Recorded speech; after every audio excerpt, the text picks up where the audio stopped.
Welcome to the Sheridan Report, brought to you by Bet DSI. You can go to betdsi.eu and get a 100% cash bonus on your first deposit. Perfect time to do it tonight with Game 6 of the NBA Finals. Plus, probably got a full slate of baseball, don't we, Bobby? Or at least close to it? Yeah, close to it, yeah. I mean, we're okay. All right, and I'm your host, Mike Goodpaster. Of course, I'm here with Bobby Sheridan from the Sheridan Report. And I would really push them. They do a great job with what they do. And when you go to betdsi.eu, you can hit the promo code. You can put in TGT to get a 100% cash back bonus on your first deposit of up to $1,000. And that'll be 50% casino, 50% sports book. So make sure you check them out. You can also check them out at the top of the grillingtruth.com page. I am your host, as I said, Mike Goodpaster. Bobby, we ready to roll? We're ready to roll, Mike. Let's start with MLB first. Is that all right? Sure. Let's go MLB. I really like our three-team mix and match portion of our card tonight. We've got three solid games that are all value. Nothing, 250 favorite we're trying to just buy money with. These are all favorites that, to me, I think have a really good shot to hit, and we can put them all together or put them with a couple of our other things, which would be the basketball game tonight or two of our straight plays, which have really nice value to them each. So the three-team mix and match. First one is Arizona Diamondbacks. I like Zach Greinke tonight at Washington. Second one would be the Toronto Blue Jays, Marcus Stroman, their all-star pitcher, at Baltimore. And then the third one, Mike, would be Detroit, Matthew Boyd at Kansas City. So we have three road favorites tonight, all with the starting pitching, that first six inning, all with a nice edge there. And Toronto, and Baltimore, Toronto's offense is sporadic. They don't hit well for average. They sometimes can have some power, but they're not going to have to do that much tonight to win that ball game over Baltimore. And I think Stroman, he's about as good as there is when you look at movement on the fastball, difficulty to barrel him up. They use the baseball term. I like him, Mike. I think he's a solid pitcher. He's a guy that could also be a candidate, perhaps, to move here at the All-Star break.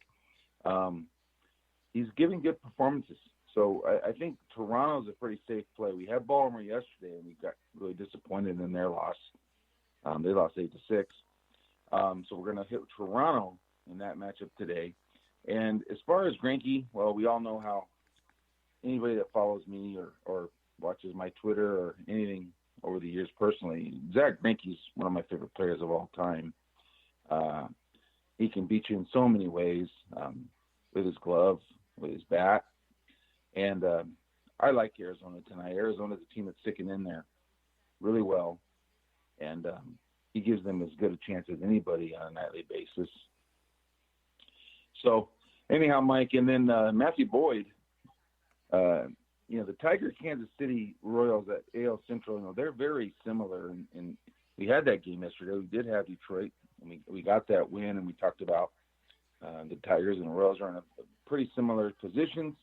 And the thing that's not similar tonight is that Detroit's sending out an all-star left-hander, Matthew Boyd, against the journeyman Homer Bailey, who's had a bit of a comeback season, but they're up against it tonight. So I really like that parlay, and I plugged it in, Mike. It paid for $100. It paid almost $500, like $479, something like that. So it's a great value there. And that was Arizona, Toronto, and Detroit, correct? Yes, all three road favorites. Medium, small, medium road favorites. Detroit, Arizona, and Toronto. Yes. Okay, so we have two straight plays, Mike. I'm going to give all the baseball out. And the two straight plays, these are value dogs, value with the number. One's at home, one's on the road. And, the one on the road, you will not be surprised. You might be surprised because I don't play the Cubs a lot because the Cubs are a team that's overvalued. But they're playing the most overvalued team, which is the Dodgers. And so anytime we can find a spot against the Dodgers, I think we take it. Tonight's one because, first of all, John Lester's left-handed pitcher, and the Dodgers have struggled a bit versus left-handed pitchers. Last 4 they faced, they have not fared well against offensively. This will be 5. And the Dodgers, I knew this line was coming down. This was 187 opener. And I took 177. And I took more already this morning. It's come down to plus 152. Well, how about this? So the Cubs have come. Quick question. If you're that sure about the 3-team parlay, if you throw the Cubs in with it, the odds go to like 14-1. Oh, man. I'm not surprised because, the Cubs are a nice sized dog. Yes. I'll have a piece of that. I'll have a piece of the whole sweep, including our basketball. I do that all the time. And we haven't hit that one in a while, but we're due. It's coming. And Lester tonight it should give them a great outing. I mean, it's a marquee game. It's the marquee matchup of the day. Clayton Kershaw, not going to knock him, although I do think he's absolutely beatable in this spot. And he's coming off of a subpar outing, which we bet against him. That was in San Francisco, and the Giants got that win that night. And I just think the price is right tonight. And it's come down, and it's probably fair now at plus 152. But I do like the Cubs tonight. Now, they're not my top play. My top play value, dog, is a home dog, and that's the Chicago White Sox. So let's look at some things tonight with the Yankees, okay? If I told you a stat that the Yankees had homered in 15 straight games, does that mean much to you, Mike? That means they're due not to homer.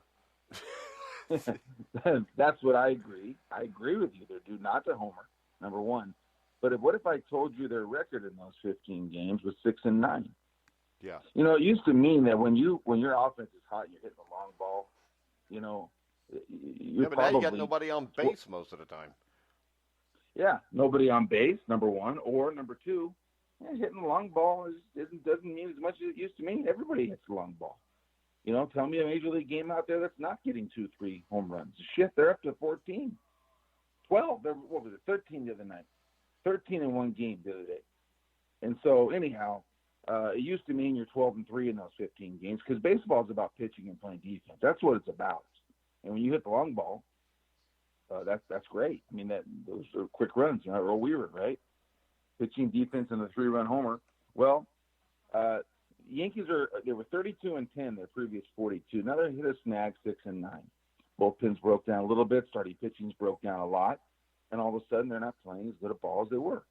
And that happens throughout a season. So we found a spot tonight. Now, it's not that J.A. Happ has been bad. He's been one of their more reliable starters.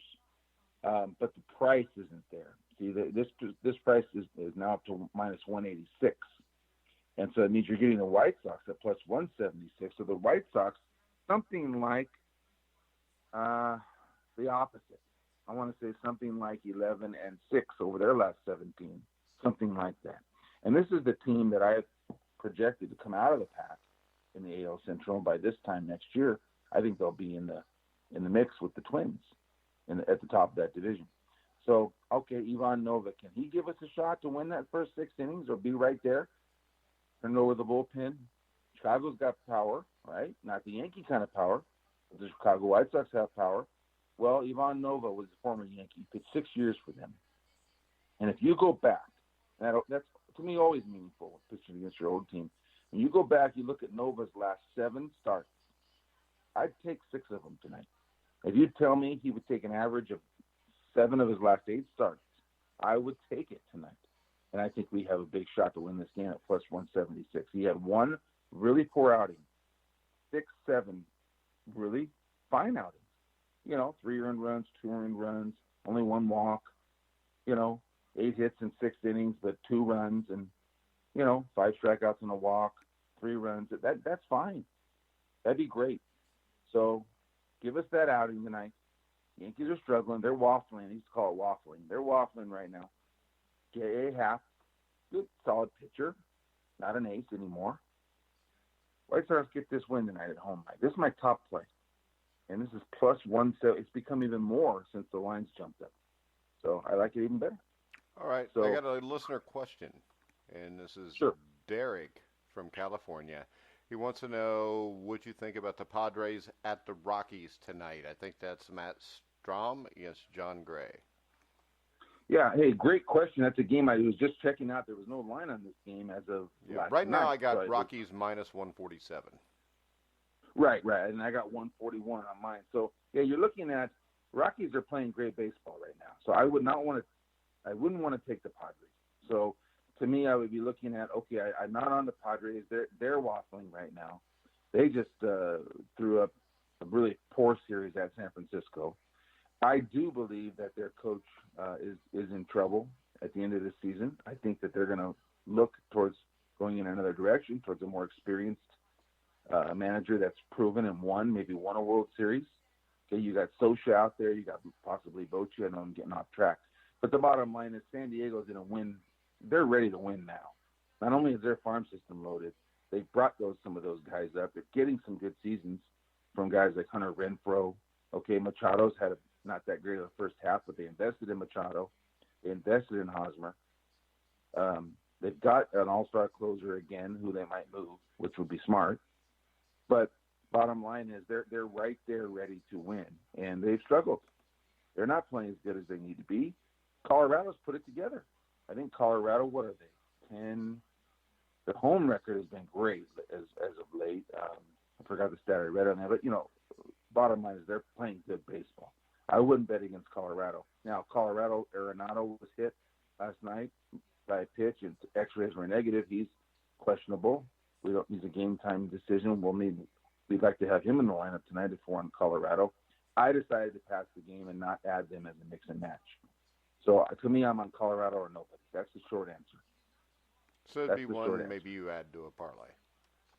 It'd be one maybe I add to a parlay, but I will tell you this: the Padres have played well in the past at Colorado. So let's watch the first game of the series and see what goes on for tomorrow. Let's see what happens in this first game of the series. All right. That's my opinion. Yeah. What else we got? But I like Colorado. Okay, let's go to the NBA because that's the big one tonight, Mike. This is Game 6. And, here's the short, right to the point. I talked about, this has been a long playoff season, and I've been on talking about all these games, and I've had a really good playoffs myself. It's really covered up some subpar baseball. The team that wins the three-point battle, at one point that I talked on air on one of the series, was 75, 77% to win the game. Okay? Something like that. No, to cover. Not only win, but to cover. Was the against the spread winner. Okay? Well, it's gotten more prevalent since then, to the point to where all 5 games in this series, the winning team has been the three-point winner. It's like clockwork. Okay? So that doesn't necessarily mean, obviously, because the Warriors are down 2-3, right? It doesn't mean that the Warriors, because they got the Splash Brothers, well, they'll win the three-point. It's not what it's about. Toronto has gotten pound shots for their guys that can hit the three ball, and we all know who they are. And it's just a question of who kind of gets to run their offense more effectively. And, Toronto put together a huge fourth quarter to overcome the first barrage of three-pointers of the Warrior, but they overcame it, and they got a 6-point lead, and they were doomed by 3 threes in a row, boom, boom, boom. And at the same time, Toronto ran the last 2.5, 3 minutes, a bogged-down offense, which produced nothing. It produced bad shots, produced nothing. After Leonard had scored like 10 in a row or something like that. So they know where they lost this game. They need to do a better job in that spot. And the bottom line is that was a lot for them to overcome last game. A lot. The Warriors made 23s and shot about 50%. Yeah, you put that stat out there, Mike, that nobody beats the Warriors. Nobody. That game, nobody would have beat them. And Toronto came within a possession, a point. This was a big game that Toronto played to stay in this game. They did not lose this game. Okay, so Golden State won that game.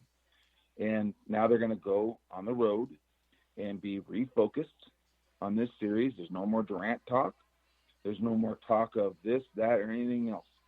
It just comes down to now having two shots to win a ball game. And this team is a veteran team that's been disciplined and poised all year and all playoff season. They're going to fire a huge shot tonight. They've already won 2 in a row at this series. The road team has won 4 out of 5. This is nothing. These are two of the best. These are the two best road teams in the league too. So no surprise they're in the finals, right? So Toronto tonight has a huge shot to win this. Can Golden State reproduce that type of effort? I don't think so. I think Toronto's been the better team. I really like them tonight. I think that they will win this ball game. And a lot of things going on. Got the closing down of a building tonight, for sure. The Oracle has had all those championships and overcome a lot. You know, it used to be a bad team that drew a good fan base. Now they're a great team that still does. And there's a lot of things going on tonight. Bottom line, I think the better team wins this game. I think the better team will win this series.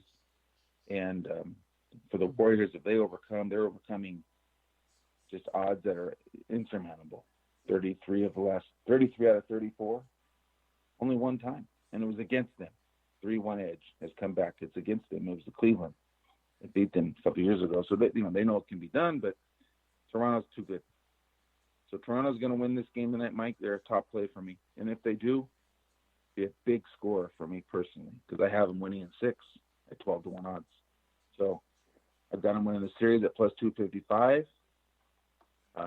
Got them winning tonight. I think they'll do it. All right, Bobby. We have another listener question from Mike in Indiana. Okay. Here we go. What about this? I got $20 left in my account because I didn't open it up with much money in it. But what about the Blue Jays, D-backs, Tigers, Rockies, Raptors, and the Points, and the White Sox? $20 wins you a little over $1,000. Love it. You know, my short answer on that, Mike, is obviously I like those teams because those are the teams that I'm giving out tonight and I'm kind of on, right? Sweeps, hey, they happen. I mean, this is how I've had a lot of huge scores monthly. Getting a sweep, it's big. You got to have them, okay? That could happen. But I like the idea, and I've always talked to people about this. You've got to put the bookie in a situation. In this case, the bookie is Bet DSI, or it's your local guy down the street, or whoever you're using. You've got to put him in situations that are uncomfortable. Parlay bettors, overall, is a good positive return for bookies. Parlays are hard to hit. Parlays have those nice odds for a reason. But the bottom line is if you know what you're doing and you're on the right side, they're going to come a lot more often to you than they will the next guy just throwing darts. And if you put a guy in a situation where he could lose over $1,000 on a $20 bet, he's paying attention to that bet. He doesn't care about the guy who bets 6 games at $20 each, and he does it every day. He loves that guy. That guy's never going to bury him. That guy's looking to make $40 for the week. He's looking to bet 5 games a day at $20 and go 3-2, 2-3, 3-2. Oh, I went 4-1. Oh, 1, 2, 3. It doesn't mean anything. To that guy, trying to make $40 or $100 a week, that's all right. That's fine. I love that principle, but to the bookie, he's not in a bad position. That's the kind of customer he wants. Right now, the guy who's firing away and has a shot to bury him, that's the guy that's got his attention. So these $20 bets they can make $1,000, $300 to make $2,000 on a 3-teamer, a $500 2-team parlay that's going to bring back $1,800. This is the guy that's got a shot to bury him one week. And so I always say you've got to have a part of what you do betting-wise.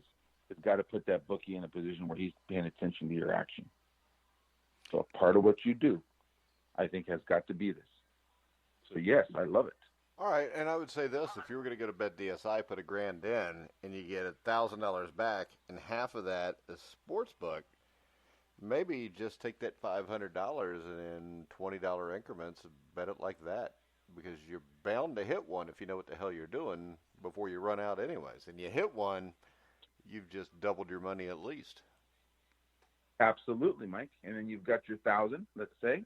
to do your straight bets at a 75 each, or $50 each or $100 each. Try to get hot on some straight bets, and you can make money. That's how you make money, and you got to have a bankroll. We've talked about a bankroll being really important, and it is important. And it's important in any business to have a foundation of some money, right? So that you can make money. And so the bottom line is, Mike, what I've done, I've tried to make this my business, and I've been pretty successful, and everything's followed through. I haven't had a good baseball 2 months. I've told our listeners that we have not had a real consistent baseball, lost money in baseball, but we've Basketball made and hockey money been all right, though. Well, hockey, Mike, thanks to you. Last night, that 4-1 win with the Blues had to feel good for you. I didn't even see it. I spent 2 hours on the show with Steve Risley and Landon Turner. By the time I got off the show, they were in the third period. It was 4-1. I figured, hell with it. They already won. Hey, you know what? That's work ethic right there. But the bottom, and I listened to that interview, it was fabulous, by the way. Especially the part, 1:07 in, that Lucas just tweeted out, where they started talking about the tampons in Landon and how Landon kept being called a pussy, and Risley all of a sudden blurts out, "There was no pussy."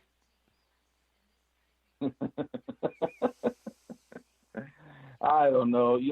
That was two guys just talking. That was two teammates talking. That's what made it good. And, that's what made it good, right? If you wanted just an interview and getting all the information you could out of Landon Turner, who's an IU legend, IU basketball legend, then get the other teammate off of there and let Mike do that interview. But the other teammate is what made that interview last night. Yeah, Risley did a great job, and he's beating himself over talking over Landon. But we know how Steve is. He gets excited, and he's got other stuff he wants to say. And I told him, don't worry about it. It actually made the show funnier. So if you're going to do 2 hours, there's got to be some funny involved to keep people listening. I think last night was a perfect for two teammates, and for Risley, even his fault of talking over. It's okay because that's his teammate. Yeah. And some of the stories that were told about driving on campus and Risley's lead foot and these guys, all the night stuff, of course, is great. And with all the night stuff that's ever been out there, there was a few things yesterday that I found very, very interesting and that I had never heard. But there's also some things I found very, very disturbing, but there always is when it comes to Bob Knight. There always is. Does the ends justify the means? That's exactly what I was thinking. And you know what? Yeah. I don't know anymore. Because there's other ways to do things where you don't have to degrade people all the time. Yeah. And, I agree that's, I mean, that is a testament to the Isaiahs and the Rays and the Landons and Steve that they were able to win that way. Yeah. Because a lot of people don't have thick enough skin to do that. So, Risley, when I make fun of you, have some thicker skin because we know you can. We know he can. He knows he had to. Yeah, he didn't have a choice. I'm thinking about sending him a tampon in the mail just for fun. Just to get him fired up for the next week shows. All right, let's go to On This Day because this is one of my favorite teams that weren't the Indiana Pacers. As you know, if you've listened, the late 70s, early 80s to mid 80s 76ers I really like because of Dr. J. But we got another one I like starting today, Bobby. 1989, the 43rd NBA championship was a sweep. The Pistons swept the Lakers. Lakers were going for a three-peat, if you remember. Yeah, because I remember Pat Riley, basically said they were going to get a three-peat, and then he coined the phrase three-peat, and also he copyrighted it, if you remember.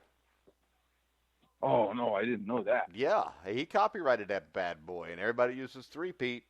Pat Riley's getting a little cut of that. But in 1988, the Pistons had finally broken through and beat the Boston Celtics. They won Game 6 at the Silverdome to go to the finals. They lost the NBA Finals in 7 games. Great series. The series was highlighted by an early win. They got a split in L.A.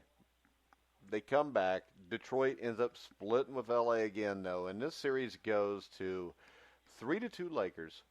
and or 3-2 Pistons going to Game 6, and Isaiah Thomas played one of the greatest quarters, the greatest halves anybody. Speaking of 1981 Indiana Hoosiers, has ever played in the NBA Finals. I think he dropped like 25 points in the third quarter, and the Celtics went, or the Pistons went from being down double digits to getting back and actually taking the lead. There were some questionable calls at the end of the game, and in Game 7, there were some highly questionable calls, and I think that the Lakers won that game by 2 or 3 points. But we fast forward to 1989, and there's a few things here. We had expansion number 1, which hurts the Lakers, and I'll explain that in a minute. But our Charlotte Hornets came into the league, and before the season began, the Pistons moved from the old Pontiac Silverdome to the Palace of Auburn Hills in Michigan, and it was a new, beautiful arena that, added profits to it that the older arena just couldn't do. The Pistons sold out all 41 games at the Palace, and the team was improved. And it was highlighted by a mid-season trade that sent Adrian Dantley to the Dallas Mavericks for Mark Aguirre. And the thing about Dantley that I remember is he was a great player, one of the greatest offensive forwards you've ever seen, because he would just back you down. But the thing about Dantley that stood out was the games he played really good against the Lakers, they won. But the games where he didn't play good, they got their ass kicked. And that was because I think Dantley really slowed that offense down, where Aguirre was a small forward also, but he was a different kind of small forward. Mark Aguirre was more of a play facing the baskets. And once they get Aguirre, who was best friends with Isaiah Thomas, and we bring up 1981, he was on that DePaul team that took that huge loss when John Smith hit that buzzer beater in the second round of the 1981 tournament to knock the number 1 seed DePaul Blue Demons out. He was also on the 1980 team that got upset when they were, I think they were a 1 or a 2 seed there. They got upset by Kiki Vandeweghe and UCLA. And at 79, they actually made it to the Final Four, but they lost to Larry Bird and Indiana State. Now, when Aguirre took over, this team goes on a tear. They win 31 of their last 37 games. They finished with a league-best 63-19 record, which meant they didn't have to go to Boston Garden. They didn't have to go to L.A. They didn't have to go to Chicago, so that was huge. And then they start the playoffs by playing the Celtics, who that year were just decimated by injuries. They swept the Celtics. They swept the Bucks, who had been a really good team in the mid-'80s, but now they were kind of aged, and they were towards the end of the line. And then they played Michael Jordan and the Chicago Bulls in the conference finals. The Bulls actually won 2 of the first 3 games. And that's where, if you read the book Jordan Rules, that's where Chuck Daly came up with the Jordan Rules. And basically no layups for Michael Jordan. They were taking his head off. And Joe Dumars was guarding him. And Joe Dumars didn't stop him, but he did slow him down enough. And the Pistons won 3 straight games to earn the berth to the final. Now with the Lakers, this was Kareem Abdul-Jabbar's last year. And the team basically was intact from the year before. The core remained mostly intact, but they lost veteran forward Kurt Rambis, who was drafted by the Charlotte Hornets in the expansion draft. I think after 89, Rick Mahorn was drafted in the expansion draft. I can't remember who it was by, though. Do you remember that, Bobby? I can't remember who the expansion team was. No, I don't. But I think they lost Rick Mahorn in the expansion draft. Now, they had him for 89, but they lost him after they won it all in 89 because of the expansion draft. And the most notable addition they made was Orlando Woolridge, who had played at Notre Dame, started at Notre Dame late 70s, early 80s. Then he went and he played with the Bulls of Michael Jordan, Jordan's first few years. He was a great player, but he didn't fit the bill like Kurt Rambis. I mean, it's obvious Orlando Woolridge was a better individual basketball player. But Kurt Rambis, I think, was a really underrated guy in the things that he did. Now, this Lakers team outperformed the Pistons in the playoffs. I mean, they became the first team in history. We talked about Moses Malone with the 4-4-4. They were the first team in history that they go 3-4-4 to get to the finals. They won 11 straight games. They swept the Portland Trail Blazers, the Seattle Supersonics, and the Phoenix Suns. And Magic Johnson won the MVP award that year. And they go to the finals, and we start off Game 1 at the Palace.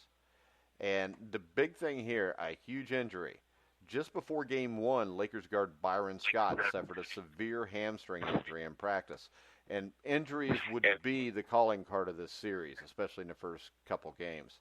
And his absence was huge on the defensive end. Magic had a size advantage, but was slow to defend against the Pistons' three-headed backcourt monster.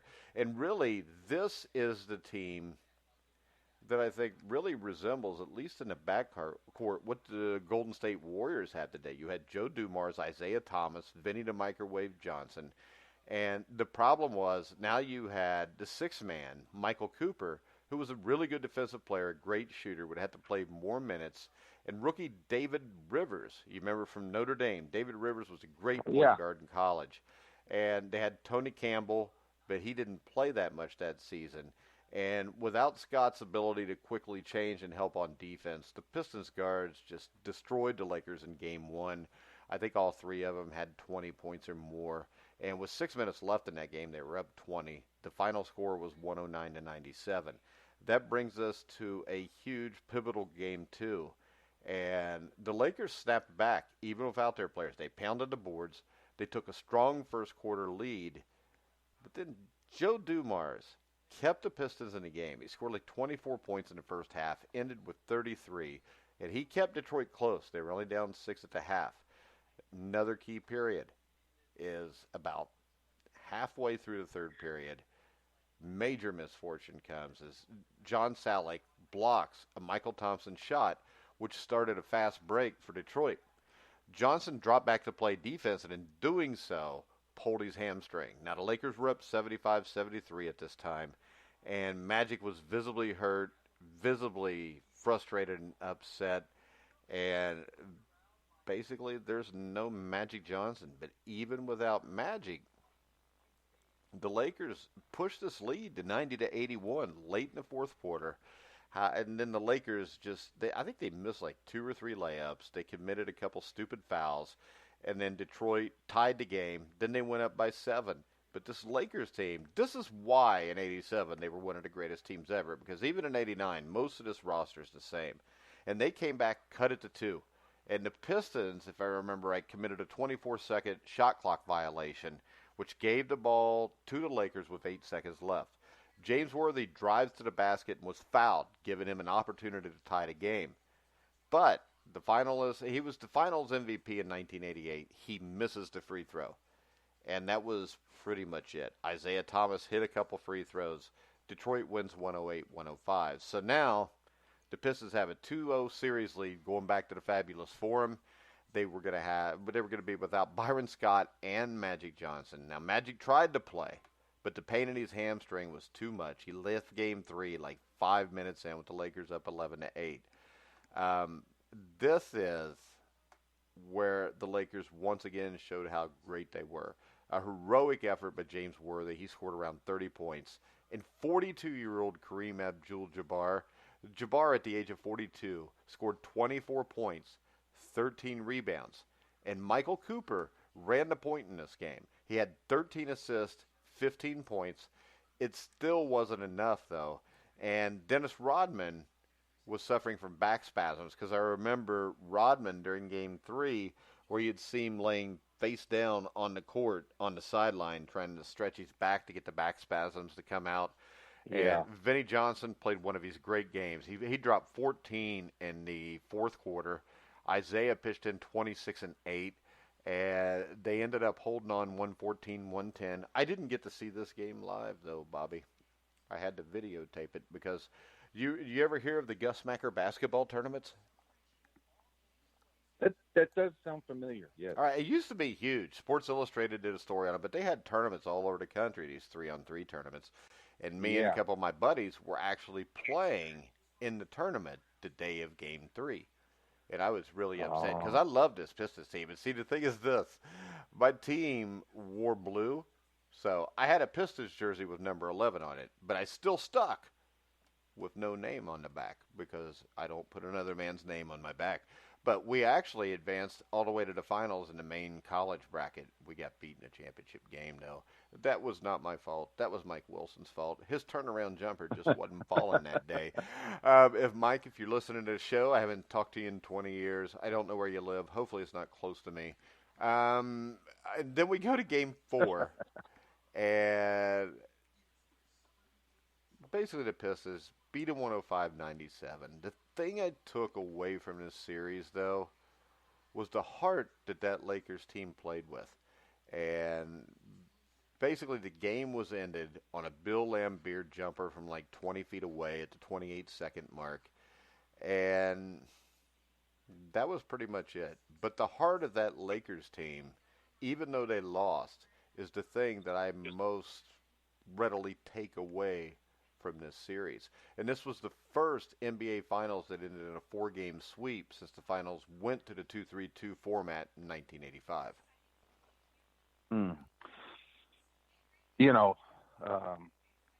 Yes, the Lakers had a heart of a champion. Even playing without Johnson and Scott, that's pretty amazing. They had the lead at half in all 4 games, right? I think they did. I don't know about. I think game 1 they pretty much got taken out, but I'm not sure. Oh, okay. Well, the next three then, and to answer your question while you were talking, no, wait. From looking at it, the Pistons had to lead by 3 at the end of the first half. The Pistons were actually up 2 in game 2, but they trailed most of that game. Well, hold on. Was that right or not? They were 30. I'm trying to figure out how to get. Well, obviously they came up with the plays. It doesn't matter. They were, and it really reminded me of the '83 finals where the Lakers had the lead, into at some point the third quarter, and then the Sixers just kind of ran them off. And I think that's why it's so hard to play without a star to tie that into the night. That's why I think what you get tonight is you get Golden State to come out emotional in the first half, to jump to a lead. Maybe that was my prediction on Survive and Advance. I think the Warriors are up 10 at the half, and then I think the Raptors will just slowly kind of take the game over and win the game by 7 or 8 points. It'd be a good final for me, Mike. I'm hoping that Toronto has a lead at the half, but Well, it'll be a good final for me if I get those 5 baseball games to go with it. Oh yeah. Answer your question. Couple tidbits here. Rick Mayhorn was the second pick in the draft, the expansion draft. Sidney Green was the first pick taken by Orlando Magic. Rick Mayhorn was taken by the Minnesota Timberwolves with the second pick. And that was the Lakers lost. The Lakers lost David Rivers, that you mentioned from Notre Dame. David Rivers was a great point guard at Notre Dame. He wasn't an NBA. He wasn't big enough. And it wasn't so much that he wasn't big enough. I don't think he was really quick enough to be an NBA point guard, and he wasn't tall enough to get his shot, to create his own shot, really. Yeah. That's why guys like Tiny Archibald and Isaiah Thomas that could create their own shot under 6'2" were so special. Right. Yeah. Have you ever stood next to Isaiah Thomas, Mike? No. What is he listed as? 6'2"? I think he was 6'1", maybe. 6'1". I always assumed he was 6 foot since they listed him at 6'1" or 6'2". Risley, if you're listening live, text us real quick and tell me how tall Isaiah is. Of course, he don't know. He was like 6'8". He's not going to know. Yeah, he might not know. But anyhow, I read a little article while you were doing your thing there, and Rick Mayhorn, Jack McCloskey found out, the GM, that Minnesota was going to take him with the second pick on the day they had the parade. Yeah. And he said it was very emotional. They waited until after the parade to tell him, didn't they? Right. They waited till after. And the bottom line is that he tried to work a deal for them not to take him, and they couldn't work it out. And so, but he came back to Detroit later on and also coached the female WNBA team in Detroit, and he's a fixture there, Yeah, he was an enforcer. He was like Maurice Lucas, guys like that. You remember him in his 70s where he was the goon on the team, but Rick Mahorn was a damn good basketball player. Very good. And, so that was the expansion draft cost them that year, and perhaps cost the Lakers the year before just a little bit of that depth. And Yeah, but the Anyhow, Mike, injuries, and then their depth problem was in the backcourt. So Rambus yeah, probably doesn't really help much there. But it still was a big loss because Rambus and Mahorn. Rambus was the enforcer on that Lakers team. he was, and just another guy, another veteran that had been around the whole time. That was. And look, at Rambus is still involved with the Lakers, and Rambus was the head coach of the Minnesota Timberwolves too at one time. Yeah. And he was brought up as a possibility to be a coach this last time.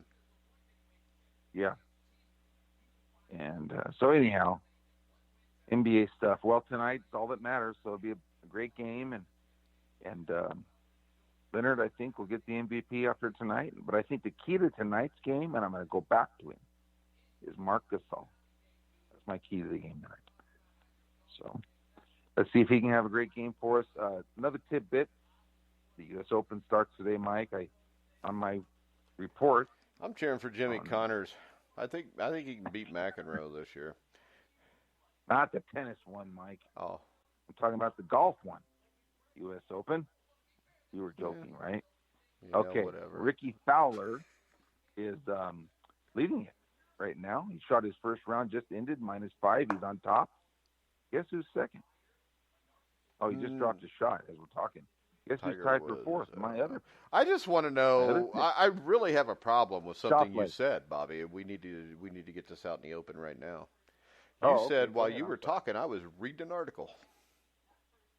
Oh, no, Mike. No, that's what you said. I don't want to hear it, Bobby. You were reading other things, but that's all right because I was refreshing myself on the 1989 NBA Finals while you were picking baseball games. Actually, I wasn't today because I was trying to figure out a way to make $20 1,000. So I was not reading. I was skimming an article so that when you were done, I could have some information on Rick Mahorn. Rick Mahorn. Not Mahorn. There's no Y in there, Bobby. Rick Mahorn. Mahorn. Yeah, so I found out the 89 draft, and that was the first thing that popped up.